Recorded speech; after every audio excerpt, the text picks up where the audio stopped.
Conakry, le 10 avril 2019. Mesdames, Messieurs, merci de l'attention et bienvenue dans cette édition dont voici le sommaire.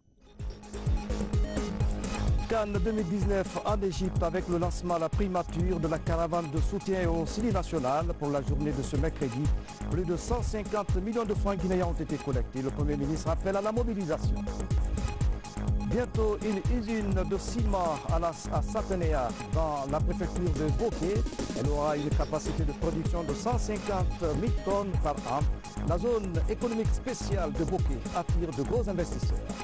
La première dame de la République de Guinée offre une mosquée aux fidèles musulmans du quartier Madina à Kankan avec une capacité d'accueil de 2000 personnes. Les populations de Nabaya expriment leur gratitude à la donatrice. Mesdames, Messieurs, bonsoir. Avant de développer ces titres, une série de décrets du chef de l'État.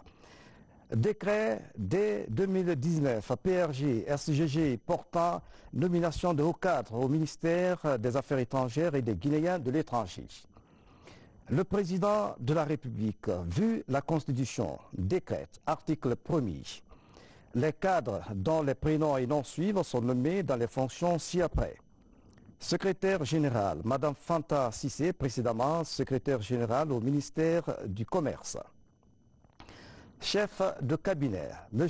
Mohamed Kamara, précédemment directeur adjoint des affaires juridiques et consulaires. Conseiller principal, M. Boubacar Diallo, en service au ministère des Affaires étrangères et des Guinéens de l'étranger. Conseiller chargé des questions politiques, M.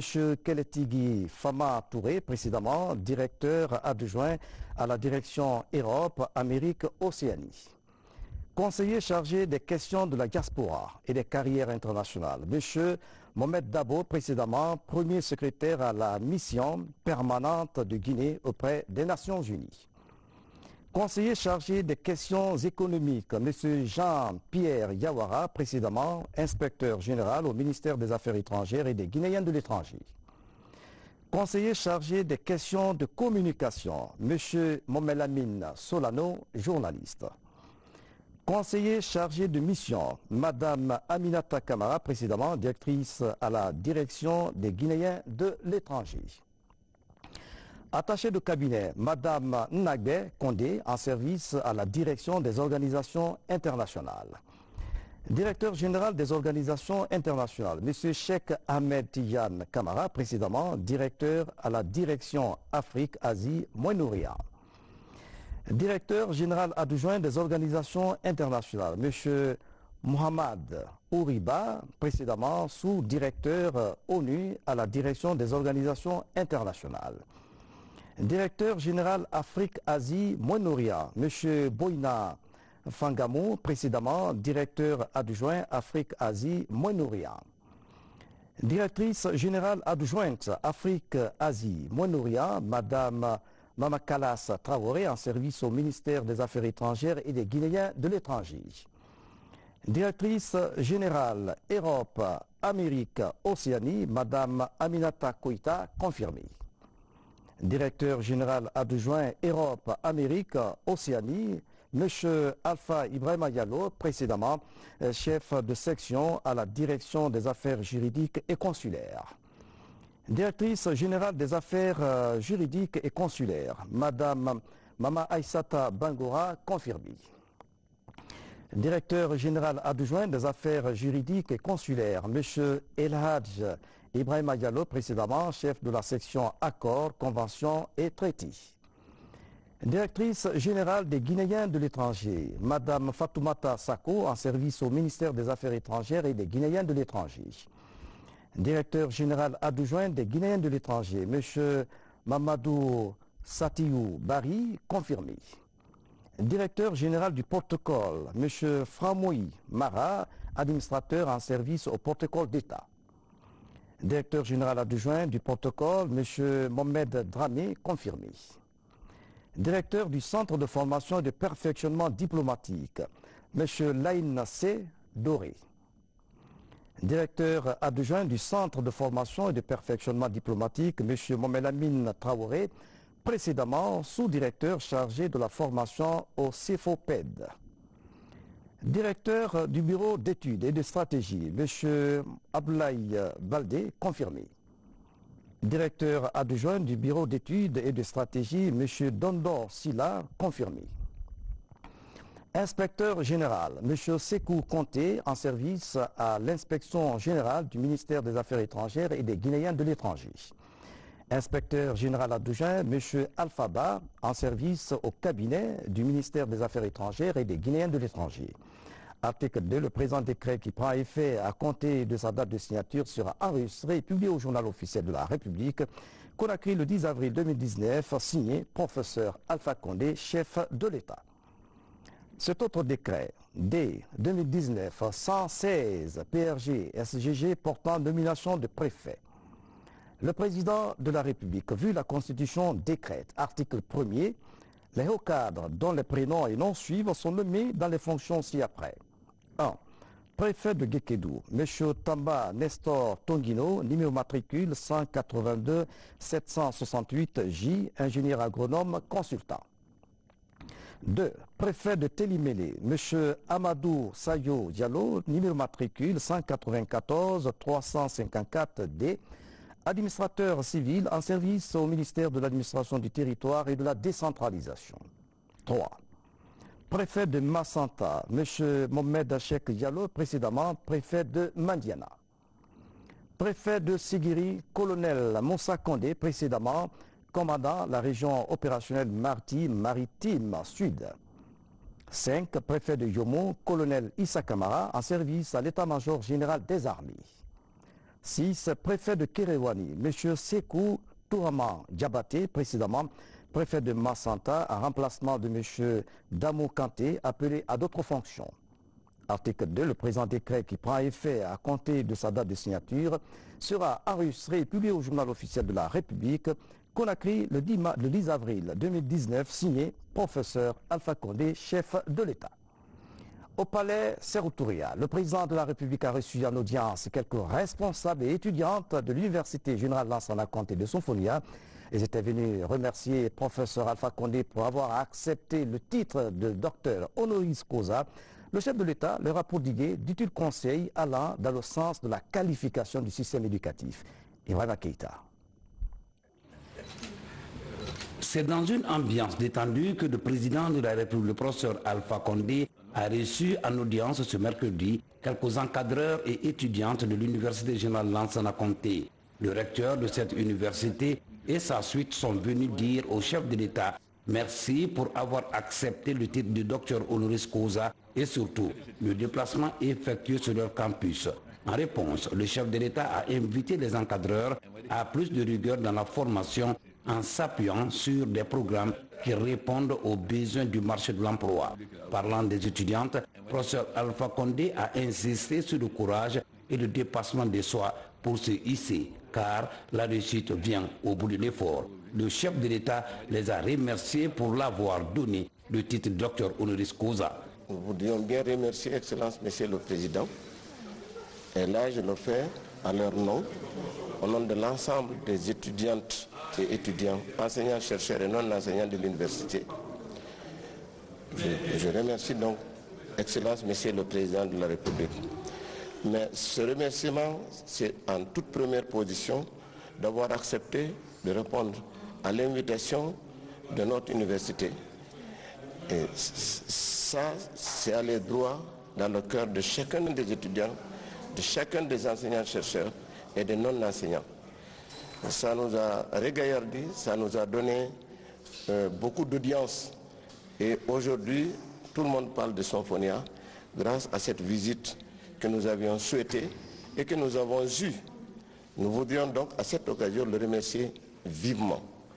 Et pour notre présence ici, cela aussi, c'est un bonheur pour nous d'être reçus par le président de la République et d'avoir pu parler avec lui dans la plus grande simplicité, dans la plus grande ouverture d'esprit. Au nom des étudiants et étudiantes de l'Université générale Lansana Conté, Aïcha Sekoussila a traduit l'impression de ses collègues. Nous sommes dépassés parce que le président nous a reçus dans ce magnifique palais. On a tellement charité et ça nous va droit au cœur. Au nom de toutes mes amies, et au nom vraiment de toutes les autorités de Symphonia, nous disons un grand merci au président de la République. Et Inch'Allah, le combat continue et la Guinée deviendra ce qu'on veut vraiment. C'est donc des encadreurs et étudiantes de l'Université générale Lansana Conté comblés qui ont quitté le palais Sékou Touré ce mercredi. Près de mois après sa mise en place, le comité de soutien au Sili national a officiellement lancé ce mercredi sa caravane de collecte de fonds. Accompagné des supporters, le comité a été reçu par le Premier ministre en chef du gouvernement et l'occasion pour Dr Ibrahima Kassori Fofana d'inviter les Guinéens à se mobiliser derrière leur équipe nationale. Abdelaziz Baldé sur cette opération. À moins de 3 mois du coup d'envoi de la Coupe d'Afrique des Nations Égypte 2019, le compte à rebours est lancé. Le comité de soutien au Sili national et sur tous les fronts pour mobiliser des supporters ainsi que la collecte des fonds. Cet après-midi, c'est la primature qui est la première étape de la caravane. Au nom du Premier ministre, chef du gouvernement, j'ai l'honneur et le privilège de remettre ce chèque de 50 millions de francs guinéens et 20 000 francs au comité d'organisation du Sili national. Donc c'est 50 millions 20 000. 50 millions 20 000. Vive le Sili national. Outre cet appui, Dr Ibrahima Kassori Fofana réitère son attachement à l'équipe A du Sili. Au nom du président de la République, d'entonner le soutien de tout un peuple, le peuple de Guinée, qui va accompagner par les bénédictions, par les prières, par les applaudissements et même par les fétiches notre équipe pour qu'elle représente la Guinée dans son ambition de reconquérir la place, donc on appelle ça Afia 77, pour partager cette joie d'une victoire du Sili national aux prochaines compétitions en Égypte. De la primature, le comité de soutien est reçu par le département des sports et celui des travaux publics. Dans la ferveur, une somme de 100 millions de francs guinéens est offerte au comité, soit 50 millions pour chacun des ministères visités. Les anciennes gloires apportent aussi leur modeste enveloppe pour la relève. Pour cette journée, plus de 150 millions de nos francs sont déjà mobilisés. Nous avons de grosses entreprises qui travaillent avec nous et j'ai rassuré le président du comité que nous allons mobiliser au minimum, si ce n'est 10 fois, au moins 20 fois ou même voire 30 fois ce que nous pouvons mobiliser en tant qu'institution, en tant que département ministériel. Nous allons mobiliser les entreprises et elles accompagnent déjà en tant que mécène le football guinéen et je suis convaincu que ce sera avec bonheur que ces entreprises vont accompagner cette belle dynamique et afin que le 11 national puisse remporter cette coupe. Nous avons demandé à ce que toute la Guinée s'élève. Il y a des gens qui peuvent donner des colas, il y a des gens qui peuvent donner l'espèce, il y a des bénédictions, exactement, des bénédictions. Donc on a besoin de tout ça. Ce n'est pas seulement Conakry, mais c'est toute la Guinée. Nous prendrons des dispositions pour que des équipes soient envoyées à l'intérieur du pays. Qualifié premier du groupe devant les éléphants de la Côte d'Ivoire, le Sili de Guinée attend de connaître ses adversaires lors de cette CAN en Égypte. Le tirage au sort est prévu ce vendredi 12 avril au Caire. Une bonne nouvelle pour l'économie guinéenne. La Banque mondiale vient de mettre à la disposition de notre pays une enveloppe de 40 millions de dollars. Cette somme vise à soutenir le projet d'appui à la gouvernance. La signature a eu lieu ce mercredi à Washington, à marge des assemblées de printemps du FMI et du groupe de la Banque mondiale. Voici le reportage de notre envoyé spécial Mamadi Gassama. Depuis plusieurs années, la Banque mondiale accompagne la Guinée dans son programme d'appui aux communautés villageoises. Pour consolider davantage les acquis, l'institution accorde à nouveau à la Guinée un prêt concessionnel de 40 millions de dollars. Cette enveloppe financière devrait permettre à la Guinée de soutenir son projet d'appui à la gouvernance locale. Le projet est aligné sur les objectifs du régime d'atténuation des risques financé par IDA 18. En effet, il jouera un rôle unique et essentiel dans le rétablissement de la confiance entre l'État et ses concitoyens, en soutenant les processus de développement participatif et inclusif. Pour la première fois en Guinée, un projet adopte une approche mixte d'assistance technique classique et des décaissements liés aux indicateurs qui soutiennent l'opérationnalisation du FNDL et la réalisation des plans annuels d'investissement communaux. Le montant est destiné aux 337 communes urbaines et rurales que compte le pays. Cet accord de prêt vient conforter l'Agence nationale de financement des collectivités locales dans sa démarche d'aider les communes à gérer leurs ressources financières de façon transparente et participative. Nous nous félicitons de la signature de ce projet d'accord et il est important parce qu'il va permettre le développement à la base dans notre pays. Je voudrais, au nom de son Excellence, Monsieur le Président de la République, professeur Alpha Condé, et du Premier ministre, Dr Kassori Fofana, remercier le groupe de la Banque mondiale pour son assistance continuelle au gouvernement de la République de Guinée. Après la signature d'accords de prêt, la délégation guinéenne a eu un entretien avec le vice-président pour la région Afrique à la Banque mondiale. Là, des doléances sont faites auprès des partenaires afin qu'ils prennent en compte les préoccupations du gouvernement guinéen dans la mise en œuvre de son plan national de développement économique et social, PNDS. Dans l'actualité encore, le ministre des Mines et de la Géologie poursuit son séjour de travail à l'intérieur du pays. Après Sigiri, Abdoulaye Magasuba est en région forestière et s'est rendu mardi à Lola pour s'inquérir de l'évolution des travaux de la société Sama Ressources Guinée, une société impliquée dans l'exploitation du graphite.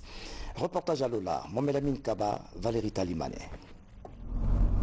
À 42 km du chef-lieu de la région administrative de Nzérékoré, voici la préfecture de Lola. Cette ville abrite la société Sama Ressources Guinée. Celle-ci explore le graphite, un des minerais les plus prisés dans le monde, mais jusque-là inexploité dans notre pays. Aujourd'hui, l'État compte tirer profit de cette ressource naturelle grâce au projet Lola Graphite.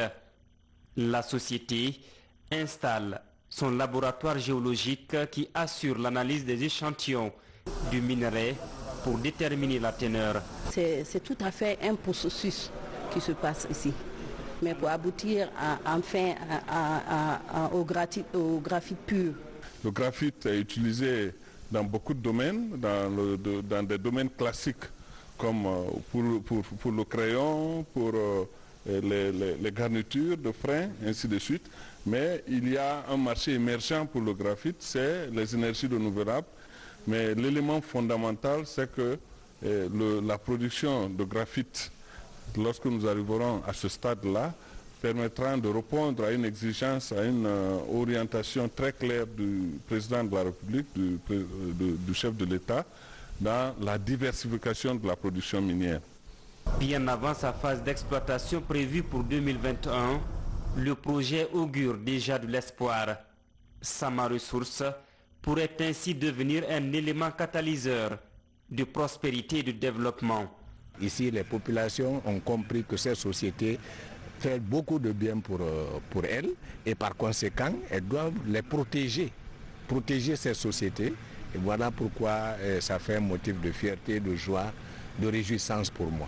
Peu avant cette visite au laboratoire d'analyse du graphite, le ministre des Mines et de la Géologie a successivement conféré avec les notables et administrateurs locaux des préfectures de Nzérékoré et Lola.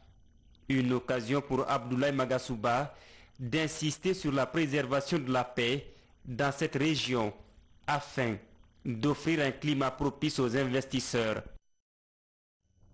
La zone économique spéciale de Guinée attire de gros investisseurs. Une nouvelle unité de production de ciment sera bientôt installée dans la région avec une capacité de 450 000 tonnes par an. La pose de la première pierre a eu lieu à Sateneya. C'est dans Kamsar. Mariam Kamara, Tabansila.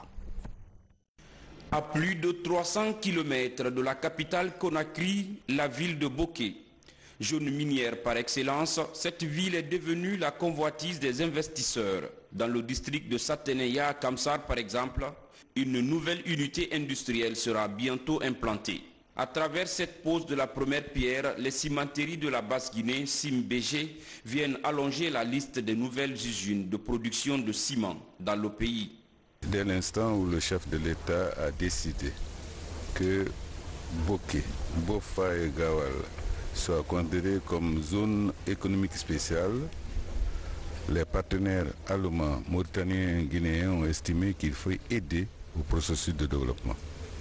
Et l'un des éléments phares à mettre tout de suite en place, nous avons dit, c'est une cimenterie. L'usine sera bâtie sur une superficie de 20 hectares.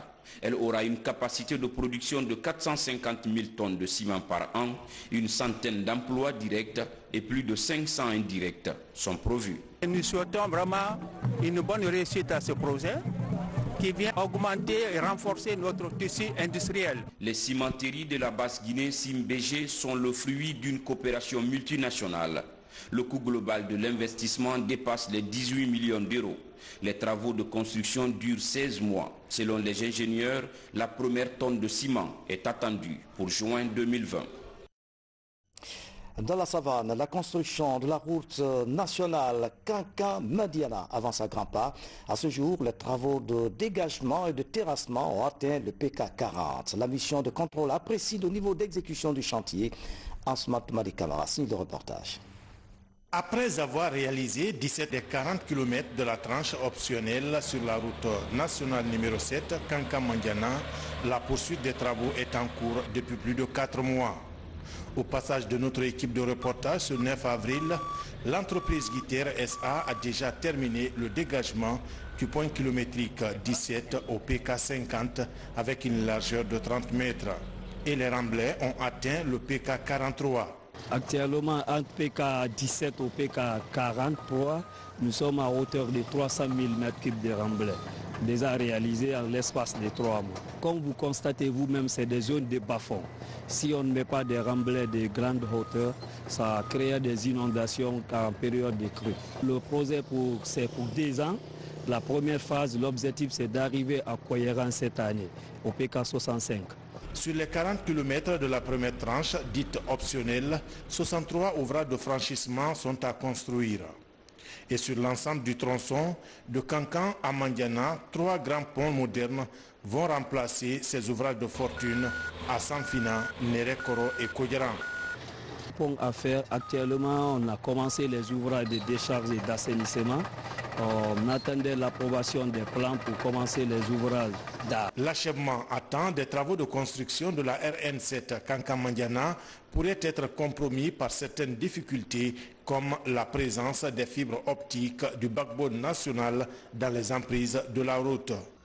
Ça va freiner l'évolution parce que les déplacements réseau, surtout les fibres optiques, les spécialistes doivent venir accompagner l'entreprise pour qu'on puisse avancer le plus tôt que possible. Mais si les techniciens ne sont pas sur place, nous personnellement, l'entreprise et la mission de contrôle, on ne peut pas toucher à ces câbles-là. La construction de la RN7 Kankan-Madiana sur 85 km est financée par le gouvernement guinéen à hauteur de 126 millions d'euros. Dans ces travaux, 5 autres kilomètres de la voirie urbaine de Madiana seront également construits. La CENI, la Commission électorale nationale indépendante, poursuit son plaidoyer auprès des institutions de la République. Le plaidoyer porte sur l'introduction des nouvelles technologies au processus électoral. La CENI a déjà rencontré la HAC, la Haute Autorité de la Communication, et la Cour des comptes pour leur implication dans la sensibilisation des acteurs politiques. Saïdou Mania, le reportage. La Cour des comptes, qui a pour compétence de contrôler toutes les structures qui bénéficient de l'apport financier de l'État, a été visitée ce matin par la CENI.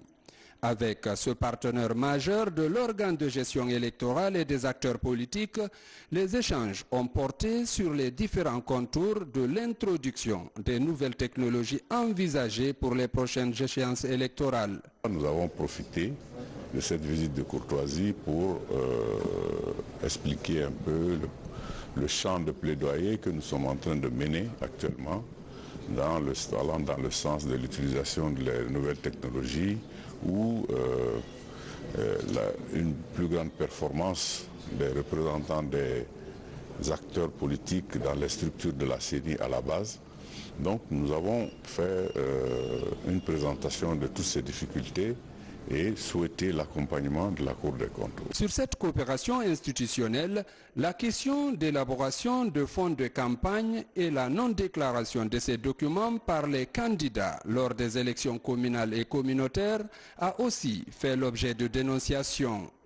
La Cour des comptes souhaite voir désormais les acteurs respecter cette exigence avant de réitérer sa disponibilité à soutenir les démarches de la CENI.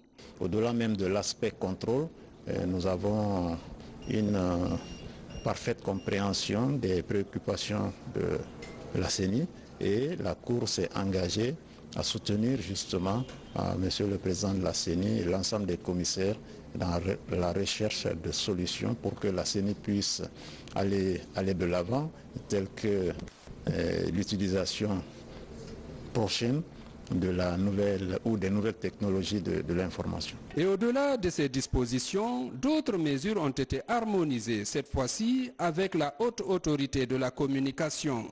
Cette institution dispose déjà d'une plateforme de monitoring. Elle compte mettre son expérience à profit pour soutenir cette initiative. Il faut que les gens maintenant rentrent dans le 21e siècle. Et il faut que les nouvelles technologies soient utilisées pour un peu plus de transparence, de partage de communication. Dans les prochains jours, une retraite sera organisée par la CENI pour l'élaboration d'un chronogramme électoral. L'apport donc de toutes ces institutions est attendu pour produire un système fiable et accepté de tous. Le centre de formation judiciaire vient de bénéficier des fonds destinés aux travaux de rénovation et d'extension, un accompagnement du programme d'appui à la réforme du secteur de la justice à hauteur de 100 000 €. L'objectif est d'assurer la formation continue des magistrats et greffiers. Thierno Younoussaba. Dans l'enceinte de la cour d'appel de Conakry, le centre de formation judiciaire. La structure s'occupe de la formation initiale et continue des magistrats, greffiers et autres auxiliaires de justice. À travers ce programme d'extension et de réhabilitation, le cadre d'apprentissage s'améliore. Au visa du nombre d'étudiants que reçoit le centre, il fallait penser à une extension, c'est-à-dire construire de nouveaux bâtiments. C'est ce que vous voyez dans les deux ailes, deux nouvelles salles qu'on a augmentées. Et en plus de ça, il y a la création d'une nouvelle bibliothèque. Et imaginez-vous, ces salles-là étaient tellement exiguës. Pour 50 places, la rénovation nous a permis d'avoir aujourd'hui 100 étudiants par salle. Le programme de réforme du secteur de la justice est soutenu par l'Union européenne à un peu plus d'1 milliard de francs guinéens. La réhabilitation de ce centre va faciliter la formation de 50 auditeurs de justice et 50 élèves greffiers tous les 2 ans. Toute chose qui permettra au département de la justice d'améliorer le ratio population-magistrat dans le pays. Donc l'objectif de cette extension qui était prévue depuis 2014, grâce au programme PARJU, donc la coopération qu'on a avec l'Union européenne, on a pu faire ça, permettra donc d'accélérer l'émergence d'une justice moderne en Guinée, et notamment concernant le recrutement des magistrats et leur formation initiale et leur formation continue. Et nous allons corriger également ce ratio inacceptable qui existe entre la population guinéenne et le nombre de magistrats dans notre pays. Avec cette réhabilitation, le ministère de la Justice compte accélérer le renouvellement de son personnel, aujourd'hui vieillissant. Bientôt, la construction d'un lycée moderne public dans la commune rurale de Manéa, préfecture de Koya, fruit de la coopération guinéo-japonaise. L'édifice va coûter 1,5 milliard de francs guinéens. Les travaux ont été lancés dans l'enceinte du collège de Manéa. Mangué Dantoumassouma était de la partie. Jusqu'ici, le lycée public le plus proche du centre-ville de Manéa est à 7 km. Il est situé dans la commune urbaine de Koya. Pour les collégiens et leurs parents, l'accès à l'enseignement secondaire est synonyme de contraintes logistiques énormes. Beaucoup cèdent à l'abandon scolaire. Après le collège, les enfants étaient contraints d'aller à la commune pour faire le lycée ou jusqu'à l'Ansanaya pour faire le lycée public. Et si aujourd'hui maintenant, vraiment, les Japonais nous octroient ce lycée, ça va droit au cœur. Ce projet d'un montant d'1,5 milliard de francs guinéens est financé par l'ambassade du Japon dans le cadre des dons aux micro-projets locaux. Par ce projet, le gouvernement du Japon poursuit son appui aux efforts du gouvernement guinéen pour l'éducation afin d'assurer la base de développement du pays. C'est une chose qui était trop attendue à Mania ici, le problème de lycée. Donc si la première pierre est posée aujourd'hui, franchement ça nous donne de la joie, une joie sans limite. L'infrastructure en question est un bâtiment de 9 salles de classe, une direction de 4 bureaux avec mobilier, un bloc de latrines de 3 cabines sera construit dans l'enceinte du collège par une entreprise locale. La durée des travaux est prévue pour 6 mois.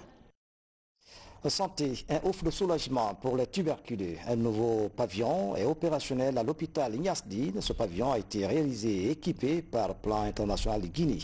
Reportage Maroufba Fatima Touyalo. Au service de pneumo de l'hôpital national Ignace Dine, les malades souffrant de tuberculose se comptent par centaines. Pour améliorer la prise en charge, un nouveau pavillon est créé. Une réalisation de plan international pour renforcer l'offensive nationale contre cette maladie du millénaire. C'est l'une des phases de décentralisation de la lutte contre la tuberculose en Guinée. Ce pavillon d'hospitalisation va permettre une meilleure adhérence des patients au traitement, qui est un traitement que nous savons qui est long, qui est lourd et qui est aussi très difficile. Nous voulons, à travers cet établissement d'hospitalisation, mieux accompagner nos Guinéens et nos Guinéennes surtout, pour qu'ils puissent commencer un traitement et le terminer et guérir de la tuberculose. La tuberculose fait partie des pathologies contre lesquelles le Fonds mondial renforce son arsenal de lutte. L'institution accompagne la Guinée dans son projet de rénovation et de construction de 8 centres sanitaires à Conakry et à l'intérieur du pays. Vous savez que la tuberculose est contagieuse. Donc nous remercions d'abord tout le personnel pour tous les services rendus dans des conditions parfois difficiles aux malades, mais aussi en leur demandant de faire mieux pour vraiment utiliser ce bâtiment à bonne mission. Dans les prochains jours, d'autres centres antituberculeux seront opérationnels à l'intérieur du pays, à l'image de celui de la Carrière à Conakry. Les centres d'hospitalisation des malades tuberculeux de Kindia et Guékédou sont les plus attendus. La représentante de la mission permanente de la Guinée auprès des Nations Unies à New York, Mme Sidibé Fatoumata Kaba, a reçu en audience le directoire de l'école militaire américaine. Au menu des entretiens, le renforcement de la coopération militaire entre les États-Unis d'Amérique et la Guinée. Cette école d'élite accueille un officier de l'armée guinéenne. Fatoumata Samora est notre correspondance aux États-Unis. Ces officiers sont venus échanger avec la représentante permanente sur les défis stratégiques et géopolitiques auxquels notre pays est confronté. Par la même occasion, savoir comment la Guinée appréhende ces questions sécuritaires et quel est son apport à la consolidation de la paix au sein des Nations Unies. Nous ne sommes pas venus à la mission permanente de Guinée pour une simple visite de courtoisie. Nous sommes là pour connaître ce dont la Guinée a besoin en matière de sécurité et voir dans quelle mesure lui apporter notre soutien. Today, we have to all work together. Vous savez que les menaces auxquelles nous faisons face maintenant sont évolutives. Donc il faut chaque fois de nouvelles approches. Et c'était un forum vraiment qui a permis plus de 73 nationalités pendant une année intense d'échanger sur beaucoup de thématiques, de savoir comment les autres aussi appréhendent les mêmes problèmes, avec quels moyens de bord ils parviennent à s'en sortir. Première du genre, cette visite de US Army College à la mission permanente de Guinée a permis à l'ambassadeur Fatoumata Kaba de saluer le rayonnement de la diplomatie guinéenne sous l'ère Alpha Condé. Elle dira par la suite le souhait de Conakry de voir se consolider davantage la coopération militaire avec Washington. Nous avons été très honorés de recevoir le directorat de l'école et nous avons promis de nous rendre là-bas et voir dans quelle mesure on peut renforcer la coopération avec l'école. Nous avons demandé qu'on accorde davantage d'opportunités aux militaires guinéens de venir faire les formations là-bas.